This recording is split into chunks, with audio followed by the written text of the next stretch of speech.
सो हमारा interface complete हो गया है।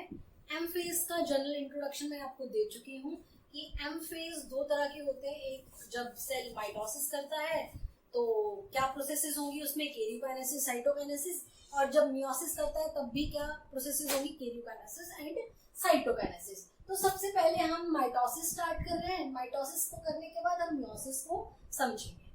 माइटोसिस को हम इक्वेशनल डिवीजन बोलते हैं। व्हाई? देखो बेटा, फॉर एग्जाम्पल ये कोई सेल है और ये सेल अब एम फेज में जाने वाला है, मींस माइटोटिक फेज में जाने वाला है, मियोटिक फेज में नहीं जा रहा है। अभी ये सेल माइटोटिक फेज में जा रहा है, ठीक है। हमारी बॉडी की सारी सेल डिप्लॉयड है, मैंने डिप्लॉयड लिखा 2n नंबर, ठीक है।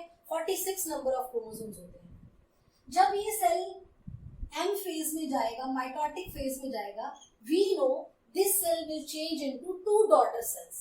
ये 2 डॉटर सेल्स में चेंज हो जाएगा, ठीक है। अब ये जो 2 डॉटर सेल बने हैं, ठीक है, तो इसके अंदर क्या करेगा, ये कितना नंबर ऑफ क्रोमोसोम देगा, ये equal number of chromosomes distribute करता है। इक्वेशनल डिवीजन है। अगर यहाँ पे 2n है तो यहाँ पे भी 2n ही होंगे, क्रोमोसोम नंबर सेम रहता है इन इक्वेशनल डिवीजन और माइटोसिस, ठीक है। तो मैं समझाऊंगी कैसे ये यहाँ पे भी 46, यहाँ पे भी 46। तो दैट मीन्स कहीं ना कहीं जब डेवलपमेंट हो रही है, जब कहीं ना कहीं जो प्रेपरेटरी फेज चल रहा है, इंटरफेज चल रहा है, तो यहाँ पे 46 प्लस 46 92 नंबर ऑफ क्रोमोसोम बन रहा है। कोई ऐसा टाइम है जहां पे 92 नंबर ऑफ क्रोमोसोम बन रहा है, मैं बताऊंगी। कैरियोकाइनेसिस में ही होता है, ठीक है, मैं समझाऊंगी कहाँ पे होता है। और जब पहले इसके पास 92 हो जाते हैं तो ये यहाँ पे 46 नंबर ऑफ क्रोमोसोम दे देता है और यहाँ पे भी 46 नंबर ऑफ क्रोमोसोम्स दे देता है। So mitosis is called equational division, ठीक है। तो हम ड्रॉ कर लेते हैं प्रोफेज। माइटोसिस स्टार्ट कर रहे हैं। माइटोसिस में सबसे पहले डिस्कस कर रहे हैं कैरियोकाइनेसिस, और कैरियोकाइनेसिस में भी सबसे पहले डिस्कस कर रहे हैं प्रोफेज, जो कि सबसे पहला फेज है कैरियोकाइनेसिस। प्रोफेज को बेटा हम 2 स्टेजेस में पढ़ते हैं। एक होता है अर्ली प्रोफेज, अभी शुरू ही हुआ है जो अर्ली प्रोफेज, वो देखना है हमें एक सेल के अंदर तब क्या हो रहा है अर्ली प्रोफेज में। Then we have to understand what happen in late prophase, मतलब जब प्रोफेज खत्म होने वाला होता है तब क्या हमारे सेल की हालत है, वो हमें समझनी है, ठीक है। हमारा इंटरफेस में सारी चीजें डबल हो चुकी हैं, ठीक है, ये मत कंफ्यूज करना। अब सिर्फ और सिर्फ सेल डिवाइड होने की तैयारी में है, डिवीजन करेगा, एम फेज में पहुंच गए हैं, ठीक है। तो एम फेज में सबसे पहले कैरियोकाइनेसिस होती है, देन उसके बाद साइटोकाइनेसिस होती है। कैरियोकाइनेसिस के अंदर भी अलग अलग स्टेजेस हैं, prophase, metaphase, anaphase and telophase. तो हमने प्रोफेज स्टार्ट किया है। अर्ली प्रोफेज में देख लेते हैं क्या होता है बेटा। अर्ली प्रोफेज में ये मैं एक सेल ड्रॉ कर रही हूं जो अर्ली प्रोफेज में आया है। डायग्राम से ही सब समझ लेंगे हम बेटा, बस ध्यान से सुनना।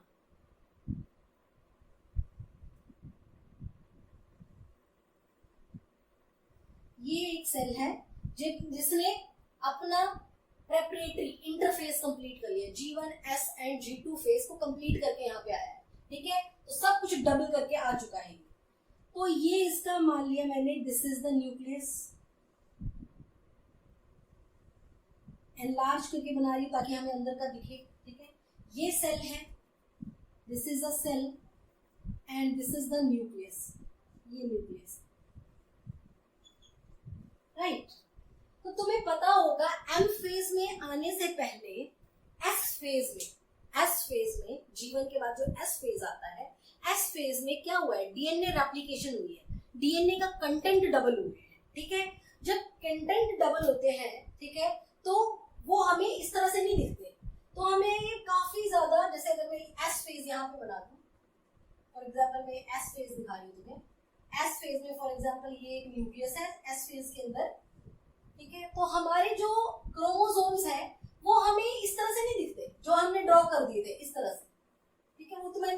समझाने के लिए ड्रॉ किया था, इस तरह से नहीं दिखते, ठीक है। अगर हम इसी एस फेज को अंडर माइक्रोस्कोप देखेंगे तो हमें कुछ इस तरह से दिखेंगे, ठीक है। एक ऐसे थ्रेड, ऐसे थ्रेड, ऐसे लॉन्ग लॉन्ग थ्रेड्स दिखेंगे, और वी कैन नॉट डिफरेंशिएट कि कहाँ कौन सा क्रोमोसोम है, इस तरह से थ्रेड दिखते हैं, ठीक है। तो थोड़ा सा तुम्हें समझाने के लिए मैं इनकी सिस्टर क्रोमेट्स भी बना देती हूँ, जैसे हमने डबल किया था ना ये एस फेज में, इस तरह से ये इस तरह से पड़े होते हैं एस फेज, ठीक है, इस तरह से।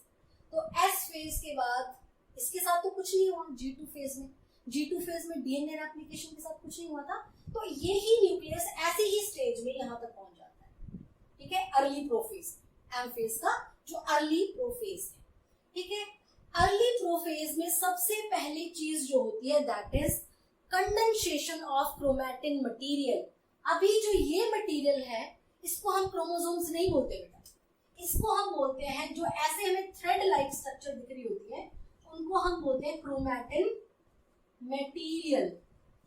क्रोमोसोम में ये चेंज होंगे जब ये कंडेंस होंगे, जब ये कंडेंस होंगे तब इस स्ट्रक्चर को, ये छोटी हो जाएगी स्ट्रक्चर, तब उसको हम क्रोमोसोम बोलेंगे, ये वाली स्ट्रक्चर, ठीक है, इस वाली स्ट्रक्चर को। अभी ये ऐसी स्टेज में, ऐसी स्टेज में नहीं है, वो मैंने तुम्हें समझाने के लिए ड्रॉ की थी, ठीक है।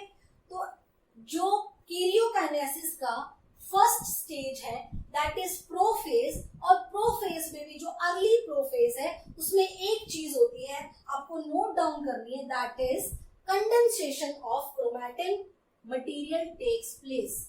Condensation of chromatin material start लिखो बेटा, पूरी नहीं होती, स्टार्ट होती है अभी कंडेंसेशन, तो कहीं कहीं पे हमें इस तरह से दिखते हैं।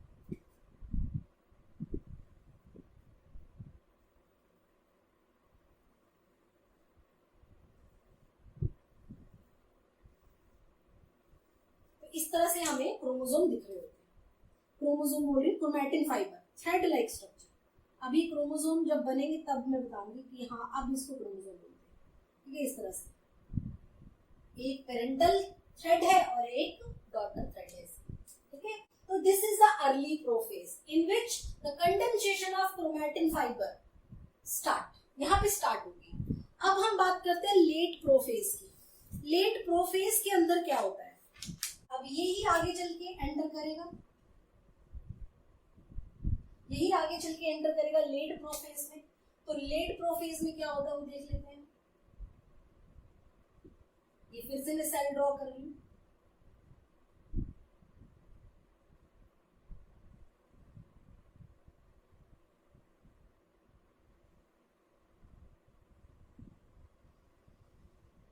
ये सेल है। जैसे ही अर्ली प्रोफेज खत्म होता है और लेट प्रोफेज स्टार्ट होता है, तो फर्स्ट ऑफ ऑल जो चीज होती है दैट इज जो nuclear envelope, this is the nucleus की, ये न्यूक्लियस की न्यूक्लियर एनवेल्प है, दिस इज न्यूक्लियर एनवेल्प, ठीक है। This nuclear envelope start dissolving और डिसइंटीग्रेटिंग, ठीक है।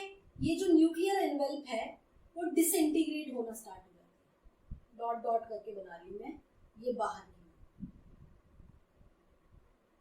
डिसअपियर होना स्टार्ट हो जाती है धीरे धीरे। जैसे ही लेट प्रोफेज, तो पॉइंट वाइज लिखते जाएंगे बेटा साथ साथ में। पहली चीज जो लेट प्रोफेज को अलग करती है फ्रॉम अर्ली प्रोफेज से, that is the nuclear envelope start disintegrating, ठीक है। यहां से डिसअपियर होना स्टार्ट हो जाएगी, ठीक है। पहली चीज समझ आ गई। अब ये जो क्रोमैटिन फाइबर है लेट प्रोफेज में ये और कंडेंस होना स्टार्ट हो जाएगी, तो हमें थोड़े से और अच्छे दिखना स्टार्ट हो जाएंगे। ये कंडेंस मीन्स होता है छोटे होना स्टार्ट हो जाता है, तो ये हमें कुछ और डिफरेंशिएटेड फॉर्म में, मतलब नियर टू क्रोमोसोम्स हमें दिखना स्टार्ट हो जाएंगे इस तरह से। दो ही बनाती हूँ बेटा, नहीं तो कंफ्यूज हो जाएंगे। वैसे तो 46 होते हैं हर सेल के अंदर, इसके अंदर भी 46 है, इसके अंदर भी 46 है, बट हम 46 ड्रॉ नहीं कर सकते ना, तो मैं यहाँ पे सिर्फ दो ही बना रही हूँ अभी, ठीक है। तो क्या होता है इसमें हमें इस तरह से थोड़ा थोड़ा ऐसे अलग अलग हमें दिखना स्टार्ट होता है, ठीक है। दोनों क्रोमेटिड्स, अभी तक हम क्या बोल रहे थे, क्रोमैटिन मटेरियल, ठीक है, थ्रेड लाइक मटेरियल। अब मैंने कौन सा वर्ड यूज किया, क्रोमेटिड्स, ठीक है। तो अब हमें लेट प्रोफेज में first of all nuclear envelope disintegrate होती हुई दिख रही है, दूसरा हमें क्रोमेटिड्स दिखना स्टार्ट हो गए, ये है क्रोमेटिड्स, ये वाला, ये दोनों सिस्टर क्रोमेटिड्स हैं ये, ठीक है, ये क्रोमेटिड्स हैं। और हमें क्या दिखना स्टार्ट हो जाता है, ये सिस्टर क्रोमेटिड्स एक दूसरे के साथ ज्वाइन होते हैं बाय सेंट्रोमियर, तो ये सेंट्रोमियर से जुड़े हुए हैं, ठीक है। अगर मैं बोलूं कि बच्चों बताओ कि यहाँ पे कितना नंबर ऑफ क्रोमोसोम है, तो क्या करोगे तुम, सिंपली सेंट्रोमियर को काउंट करोगे। यहाँ पे 2 सेंट्रोमियर दिख रहे हैं तुम्हें, तो तुम बोलोगे इस पिक्चर में 2 ही क्रोमोसोम है। बट एक्चुअल में जब हमारी बॉडी का सेल डिवाइड कर रहा होता है या माइटोसिस कर रहा होता है, तो सारे के सारे 46 नंबर ऑफ क्रोमोसोम ऐसे अलाइन हो जाते हैं, इस तरह से दिखना शुरू हो जाते हैं इन द लेट प्रोफेज में, इस तरह से, ठीक है। अब क्या होगा, न्यूक्लियर एनवेल्प डिसइंटीग्रेट हो रही है, क्रोमेटिड डिस्टिंग्विश होना स्टार्ट हो गए हैं, सेंट्रोमियर ने दोनों क्रोमेटिड्स को ज्वाइन करके रखा हुआ है। अब न्यूक्लियस के बाहर जो साइटोप्लाज्म होता है, वी नो साइटोप्लाज्म के अंदर हमारे सारे सेल ऑर्गेनेल्स डबल फॉर्म में पड़े हुए हैं, माइटोकॉन्ड्रिया डबल है, सेंट्रियोल्स या सेंट्रोजोम डबल है, ठीक है, क्लोरोप्लास्ट डबल है, गोल्गी अपरेटस डबल है, एंडोप्लाज्मिक रेटिकुलम, सब चीजें डबल पड़ी हुई है यहाँ पे साइटोप्लाज्म में। तो धीरे धीरे जैसे लेट प्रोफेज स्टार्ट होता है, तो ये सारी ही चीजें, ठीक है, जितनी भी सेल ऑर्गेनेल्स है, most of the cell organelles get disintegrated, ठीक है। यहाँ से ये सारी ही चीजें क्या होती हैं, वो हमें अंडर माइक्रोस्कोप नहीं दिखती है, यहाँ से गायब हो जाती है टेम्पररी टाइम के लिए, कुछ टाइम के लिए। जब सेल डिवीजन चल रहा है तो सारी सेल ऑर्गेनेल्स यहाँ से गायब हो जाएगी बेटा, तो वो थर्ड पॉइंट हो गया तुम्हारा, ठीक है। फिर एक और चीज है जो हमने बोला था एस फेज में सेंट्रोजोम रेप्लिकेशन, तो यहाँ पे जो सेंट्रोजोम है, 2 सेंट्रोजोम होते हैं, ये 2 सेंट्रोजोम है, ये बेटा ये नहीं डिसअपियर होते, ये यही रहते हैं, ठीक है। और सेंट्रोजोम के अंदर एक स्ट्रक्चर होती है जिसको हम बोलते हैं सेंट्रियोल, जो एक दूसरे के 90 डिग्री एंगल पे पड़ी होती है, तो इस तरह से मैंने ये सेंट्रियोल्स इसके अंदर ड्रॉ कर दिए। ये जो सेंट्रोजोम है in late prophase they start moving on the opposite side, एक दूसरे से दूर चलना स्टार्ट कर देते हैं, ठीक है, अपोजिट पोल पे चलना स्टार्ट कर देते हैं। इस वाले सेंट्रोजोम को यहाँ पहुंचना है, इस वाले सेंट्रोजोम को यहाँ पे पहुंचना है एट द एंड, पर लेट प्रोफेज में इन्होंने चलना स्टार्ट कर दिया है, ठीक है। ये होती है ये चीजें, तो मैं एक बार कंक्लूड कर दूं, लेट प्रोफेज में क्या हुआ, first thing nuclear envelope disintegrate, ठीक है, क्रोमेटिड्स अपने आप को शो करना स्टार्ट कर दिया, सेंट्रोमियर अपीयर हो गया, ठीक है, सारी सेल ऑर्गेनेली डिसअपियर होगी फॉर टेम्पररी टाइम, ठीक है, सेंट्रोजोम ने अपने आप को एक दूसरे से अलग कर लिया और पोल्स की तरफ को मूव करना स्टार्ट कर दिया। बाकी तुम्हें नोट्स में सब लिखा हुआ, राइट। Prophase done. अब आ जाते हैं हम सेकेंड फेज पे, दैट इज मेटाफेज। मेटाफेज बेटा बड़ा ही अच्छा फेज है अगर हमें स्टडी करना है क्रोमोसोम की स्ट्रक्चर्स को, तो ये लाइन भी तुम याद रखोगे। Metaphase is the best stage if you want to study the chromosome structure, क्योंकि यहाँ पे सबसे ज्यादा क्रोमोसोम कंडेंस फॉर्म में होते हैं और छोटे क्रोमोसोम मिलेंगे आपको यहाँ, ठीक है, मेटाफेज में, ठीक है, ये सबसे ज्यादा कंडेंस फॉर्म में होते हैं। तो बड़े अच्छे से हम क्रोमोसोम की स्ट्रक्चर को स्टडी कर पाते हैं। बड़ा ह्यूज स्ट्रक्चर हुआ क्रोमोसोम का तो स्टडी करने में उतना ही प्रॉब्लम है, तो इसमें मेटाफेज में सबसे कंडेंस्ड फॉर्म होती है क्रोमोसोम की, तो स्टडी करने के लिए बहुत ही इजी हो जाता है। अब देखो क्या हो रहा है, अब यहाँ पे न्यूक्लियर एनवेल्प डिसइंटीग्रेट होना स्टार्ट हुआ था, यहाँ पे कंप्लीटली डिसइंटीग्रेट, अब बिल्कुल ही हमें न्यूक्लियर एनवेल्प नहीं दिख रही है, ये तो मैंने सेल ड्रॉ किया, ठीक है। अब इसके अंदर मैं कोई भी ये डॉट वाली स्ट्रक्चर नहीं ड्रॉ करूंगी क्योंकि कंप्लीटली डिसइंटीग्रेट हो गई। दूसरी बात, ये जो जिन्होंने सेंट्रोसोम्स ने, ये 2 सेंट्रोसोम है, इन सेंट्रोसोम्स ने अपने को यहाँ तक लाना था, यहाँ तक लाना था, पोल्स तक पहुंचना था, ये बेटा पोल्स तक पहुंच गए। बना दे पोल्स पे इनको, in the metaphase centrosome reached at poles. ये poles पे पहुंच गए,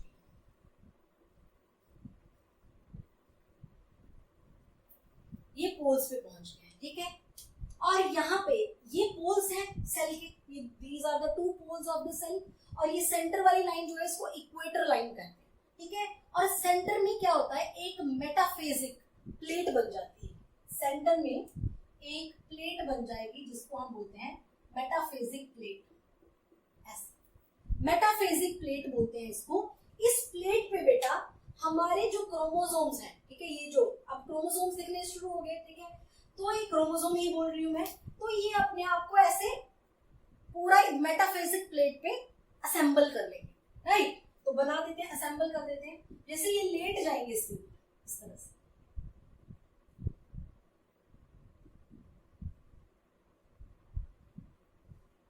अब देखो कितने अच्छे से हम क्रोमोसोम को देख पा रहे हैं।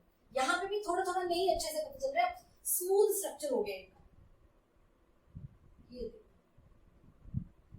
इस तरह से इन्होंने अपने आप को अरेंज कर लिया along with the metaphasic plate.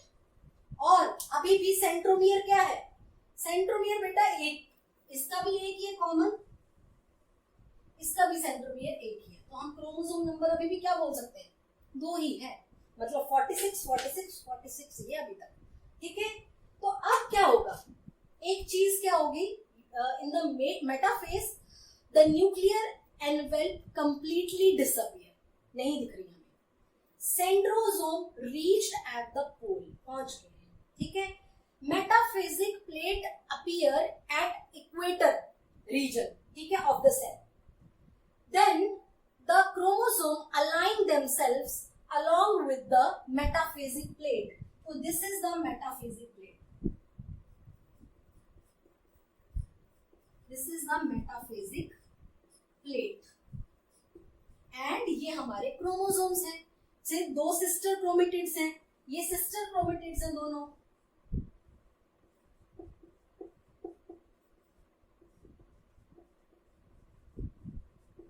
ये सिस्टर क्रोमेटिड्स हैं, ठीक है। सेंटर में सेंट्रोमियर है। अब तुम्हें मुझे एक चीज बतानी, यहाँ पे डेवलपमेंट होती है एक नई चीज जो यहाँ पे कहीं नहीं थी, क्या है, किसी और कलर से बना ले,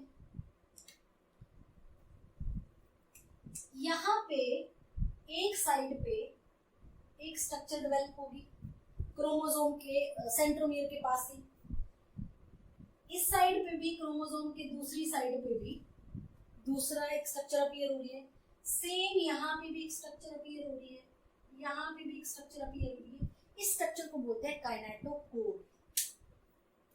ये भी डेवलप किसमें होती है, मेटाफेज में, काइनेटोकोर। काइनेटोकोर है क्या बेटा, काइनेटोकोर क्या है मैं समझाती हूँ, ठीक है। ये जो सेंट्रियोल यहाँ पे पोल्स में जाके बैठ गए, ठीक है, इनके यहां से, इसके यहां से प्रोटीनेशियस थ्रेड अपीयर होंगे, प्रोटीनेशियस थ्रेड अपीयर होते हैं यहां से, ठीक है, यहां से प्रोटीनेशियस थ्रेड अपीयर होते हैं जिनको हम बोलते हैं स्पिंडल फाइबर्स। इस तरह से ये स्पिंडल फाइबर जाके काइनेटोकोर के साथ ज्वाइन कर लेते हैं, ये भी मेटाफेज में ही हो रहा है। क्या हुआ, जो सेंट्रोसोम है वहां से एक proteinaceous thread like structure appear हुई विच इज कॉल्ड, ठीक है, ये जैसे मैंने ड्रॉ कर दी, it is called spindle fibre.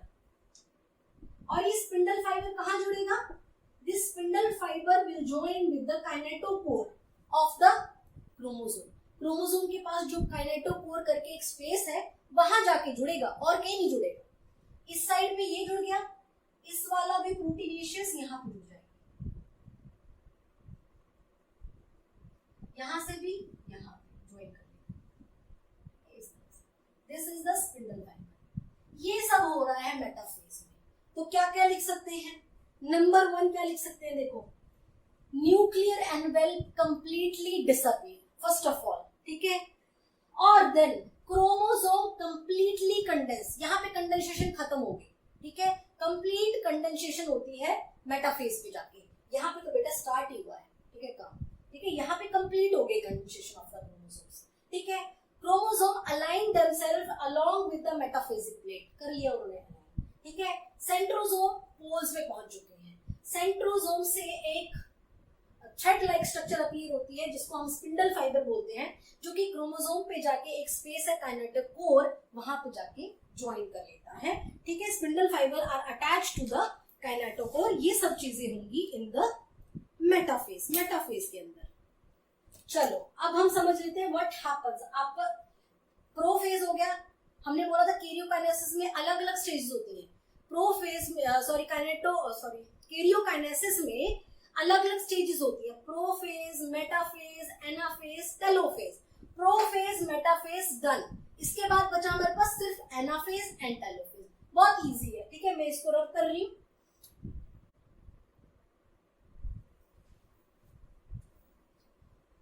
So in anaphase क्या स्टार्ट होगा, फिर से देख लेते हैं। सेंट्रोसोम तो अपने पोल पे है तो उनको पोल पे ही रख लेते हैं। सेंट्रियोल्स है इसके अंदर इस तरह से, यहाँ पे भी दूसरे पोल पे दूसरा सेंट्रोसोम है। मैंने तुम्हें स्टार्टिंग में, जब मैं एस फेज में एप्लीकेशन करा रही थी, तो मैंने तुम्हें बताया था कि बड़ा ही इंपॉर्टेंट रोल प्ले करते हैं। देखो क्या रोल प्ले कर रहे हैं, ठीक है। देखो यहाँ पे ये पोल्स पे है, राइट। तो अब क्या होगा इन दिस, अब जो मेटाफेज में, जो मेटाफेजिक प्लेट के ऊपर क्रोमोसोम ने अपने आप को अलाइन किया था, जो सिस्टर क्रोमेटिड्स थे वो एक दूसरे से अलग होंगे। क्या बोला मैंने, अगर मैं यहाँ पे तुम्हें दोबारा मेटाफेज बना के देता हूँ, तो मेटाफेजिक प्लेट यहाँ थी, ठीक है। मेटाफेजिक प्लेट के ऊपर क्रोमोसोम इस तरह से अलाइंड थे ना, इस तरह से अलाइंड थे, इस तरह से अलाइंड थे, ठीक है। सेंटर में सेंट्रोमियर था इनका, ठीक है। यहाँ पे सेंट्रोसोम, यहाँ पे सेंट्रोसोम, और यहाँ से इन्होंने काइनेटोकोर के ऊपर फेज में, टेलोफेज नहीं बनाएंगे बाद में टेलोफेज, ठीक है, अभी रब कर देते हैं, टेलोफेज नहीं है, ठीक है। मेटाफेज में ये हुआ था, अभी तक हमने ये सीखा था, राइट। तो अब बेटा क्या होगा इन द एनाफेज, एनाफेज में ये जो दो सिस्टर क्रोमेटिड्स हैं, ये दोनों सिस्टर क्रोमेटिड्स हैं, ये भी दोनों सिस्टर क्रोमेटिड्स हैं, ये दोनों आपस में, और ये दोनों आपस में सिस्टर क्रोमेटिड्स हैं, ठीक है। अब ये sister chromatid blue one get separated from red sister chromatid, red वाली से अलग होगी। एनाफेज में ये सेपरेशन होगा। तो सबसे पहले हम क्या बोलेंगे, एनाफेज में क्या होता है, एनाफेज में सबसे पहले chromatid will split from each other, chromatids एक दूसरे से स्प्लिट होंगे। तो स्प्लिट बना दे, ठीक है, बना देते हैं, ठीक है। ये क्रोमेटिड अलग होगी, ठीक है, ये क्रोमेटिड अलग होगी,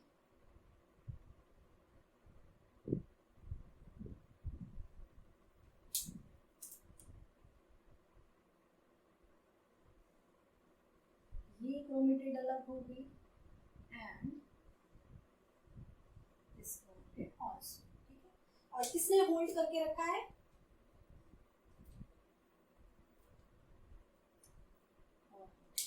यहाँ से क्रोमेटिन फाइबर ने होल्ड करके रखा है, ये क्रोमेटिन फाइबर है।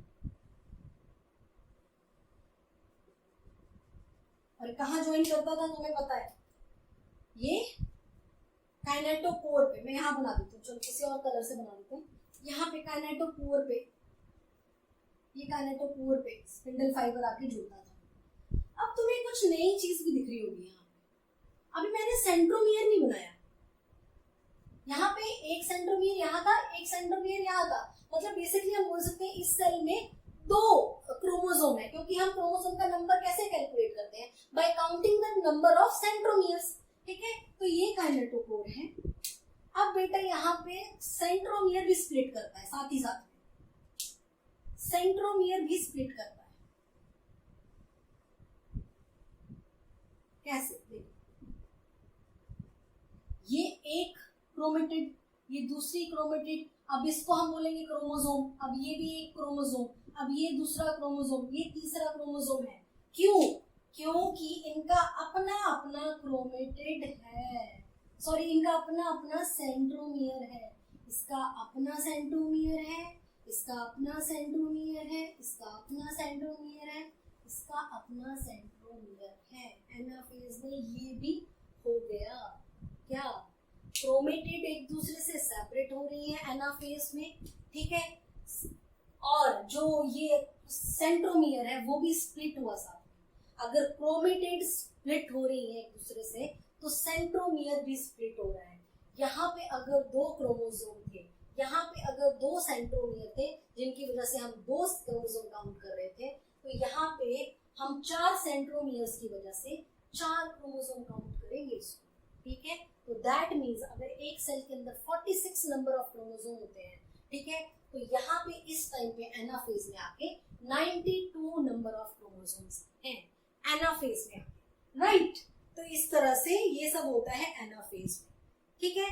और वो धीरे धीरे ये इस पोल पे पहुंच जाएगा और ये इस पोल पे पहुंच जाएगा।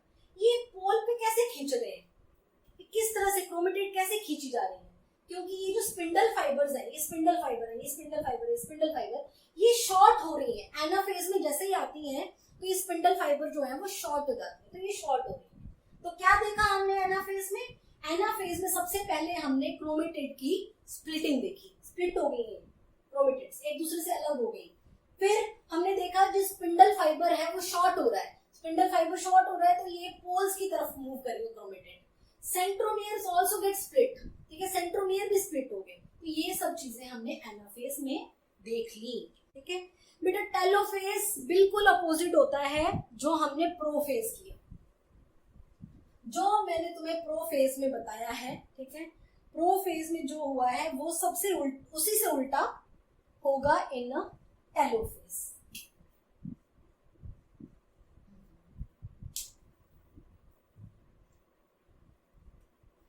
टेलोफेज में सबसे पहले तो सेल अपने आप को इस तरह से इलोंगेट कर लेते हैं,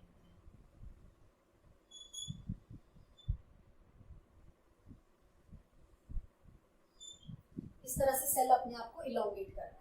और ये जो सेंट्रोसोम है ये एक दूसरे से दूर जाना स्टार्ट कर देते हैं, एक यहाँ आ जाता है, एक यहाँ आ जाता है, सेंट्रोसोम एक यहाँ पे, एक यहाँ पे सेंट्रोसोम आ जाता है, राइट। और ये होल्ड करके रखता है अपने क्रोमोसोम्स इस तरह से, ठीक है, इस तरह से। सेम कलर यूज करना चाह रहे ताकि आप कंफ्यूज ना हो, इस तरह से, और यहाँ पे इस तरह से।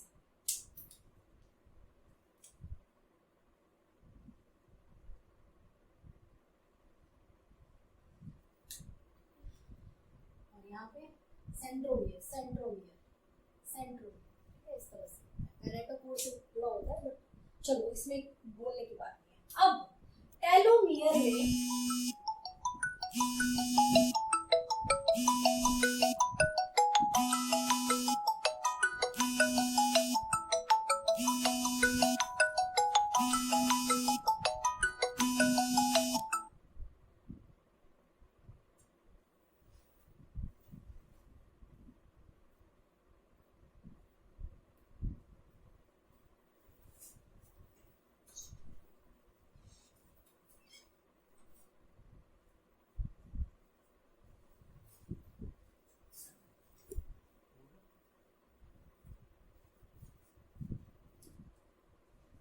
अब इस टेलोमियर में क्या होगा, same opposite to the prophase, prophase से उल्टा होगा। यहाँ पे क्या होगा, देखो ये इस कॉर्नर में आ गया, ये इस कॉर्नर में आ गया, इसके अराउंड अपनी न्यूक्लियर एनवेल्प दोबारा रीजनरेट होगी, वहां पे डिसइंटीग्रेट हुई थी, यहाँ पे न्यूक्लियर एनवेल्प रीजनरेट हो रही है बेटा। प्रोफेज में सारे सेल ऑर्गेनेलीज डिसअपियर हो गए टेम्पररी टाइम के। अब यहाँ पे सारे सेल ऑर्गेनेलीज, इसके पास भी हाफ एंड हाफ, ठीक है, यहाँ पे भी हाफ और यहाँ पे भी हाफ। देखो अभी मैंने तुम्हें बताया यहाँ पे इस सेल के अंदर कितना नंबर ऑफ क्रोमोसोम था, यहाँ पे 92 नंबर ऑफ क्रोमोसोम था, ठीक है, क्योंकि सेंट्रोमियर डबल हो गए, ठीक है। तो अब जो यहाँ पे है, ये वाला जो न्यूक्लियस बन रहा है, इस न्यूक्लियस के अंदर 46 नंबर ऑफ क्रोमोसोम है, इस न्यूक्लियस के अंदर भी 46 नंबर ऑफ क्रोमोसोम है। देखो इन्होंने अपना एक न्यूक्लियर एनवेल्प बना लिया है, उन्होंने अपनी एक न्यूक्लियर एनवेल्प बना ली है, तो ये सब टेलोफेज में होता है। ठीक है, तो क्या क्या हुआ टेलोफेज में? Nuclear membrane start developing again, ठीक है, cell organelles start appearing again, ठीक है, अपने आप अपीयर हो गए। अब बचा हमारे पास, अब हमारा कैरियोकाइनेसिस डन, कैरियोकाइनेसिस हमारे पास खत्म हो गई है। अब हमें साइटोकाइनेसिस समझनी है, सिंपल सी साइटोकाइनेसिस, कुछ नहीं बेटा, यहाँ से डिवीजन होगा इसका, ठीक है, ये सेल ऐसे इलोंगेट हो गया है। साइटोकाइनेसिस में क्या होगा अगर मैं इसी में समझा दूं, तो अब हमारे पास लास्ट ही फेज आ चुका है, दैट इज साइटोकाइनेसिस। ठीक है, हमने पूरी माइटोसिस कर ली है। माइटोसिस जैसे स्टार्ट किया था, कैरियोकाइनेसिस एंड साइटोकाइनेसिस, दो प्रोसेसेस होती हैं माइटोसिस में, हमने डिस्कस किया था। ठीक है, डिफरेंट डिफरेंट स्टेजेस हमने डिस्कस कर ली हैं। देन अब हम डिस्कस करेंगे साइटोकाइनेसिस, कि साइटोकाइनेसिस में क्या होता है। ठीक है, टेलोफेज के बाद साइटोकाइनेसिस स्टार्ट हो जाती है। Cytokinesis is the division of cytoplasm, cytoplasm का डिवीजन होगा यहाँ पे। ठीक है, तो साइटोप्लाज्म का डिवीजन कैसे होगा? एक आपको दिख रहा है कि यहाँ पे एक न्यूक्लियर एनवेल्प दोबारा जनरेट हो गई है। जब साइटोकाइनेसिस होने लगती है, ये दोबारा अच्छे से डेवलप हो जाती है, पूरा एक न्यूक्लियस बन गया है। यहाँ पे भी ये at the end of the telophase ये पूरा डेवलप हो जाती है, न्यूक्लियर एनवेल्प प्रॉपर्ली बन जाती है, proper equal amount of cell organelles distribute हो जाते हैं, इक्वल नंबर ऑफ क्रोमोसोम, यहाँ पे भी 46, यहाँ पे भी 46 हो जाते हैं। एनाफेज में 92 हो चुके थे ना, तो यहाँ पे 46, यहाँ पे भी 46 आ जाते हैं। साइटोकाइनेसिस में क्या होता है, जो सेंटर है यहाँ पे एक फ्यूरो डेवलप होती है। ठीक है, यहाँ पे एक फ्यूरो डेवलप होती है, इसको मैं फ्यूरो बोल देती हूँ, दिस इज द फ्यूरो। और इस फ्यूरो के पास से जो साइटोप्लाज्म है वो अंदर की तरफ को सेंट्रीपिटली क्या करता है, कंस्ट्रिक्ट होना शुरू हो जाता है। मतलब यहाँ से भी साइटोप्लाज्म अंदर जाना स्टार्ट कर देता है, यहाँ से भी साइटोप्लाज्म अंदर जाना स्टार्ट कर देता है, यहाँ से भी और यहाँ से भी। तो कुछ हमें इस तरह से दिखना स्टार्ट हो जाती है स्ट्रक्चर, ये ऐसे और यहाँ से ऐसे। ये अब मैं इसको हटा इस तरह से ये इस तरह से हो जाते हैं सब। और फाइनली जब साइटोकाइनेसिस का एंड होता है तो ये वाला सेल इससे अलग हो जाता है, ये एक सेल बन गया जिसके अंदर अपना एक न्यूक्लियस है। अपने न्यूक्लियस के अंदर इसके पास 46 नंबर ऑफ क्रोमोसोम है, ये भी इससे अलग हो गया। और इसके पास भी अपना न्यूक्लियस है, अपने सेल ऑर्गेनेल्स है, और इसके पास भी 46 नंबर ऑफ क्रोमोसोम्स हैं। That is why mitosis is called equational division. एक सेल जिसने डिवाइड करना स्टार्ट किया था उसके पास 46 नंबर ऑफ क्रोमोसोम थे, और उस सेल से जब दो डॉटर सेल रेडी हुए, ठीक है, जिस सेल से जो दो डॉटर सेल रेडी हुए वो भी 46 के ही बने। ये सेल था बेटा पहले जिसने डिवीजन करना था, इसके पास भी 46 नंबर ऑफ क्रोमोसोम थे। डिवीजन के बाद भी जब इसने दो डॉटर सेल बनाए तो डॉटर सेल्स के पास भी 46 नंबर ऑफ क्रोमोसोम ही रहे, और कैसे रहे मैं तुम्हें समझा चुकी हूँ। ठीक है, तो that is why the mitosis is called equational division, और इसी के साथ तुम्हारा माइटोसिस भी खत्म होता है। अब हमारे पास सिर्फ मियोसिस बचता है जो हम बाद में करेंगे।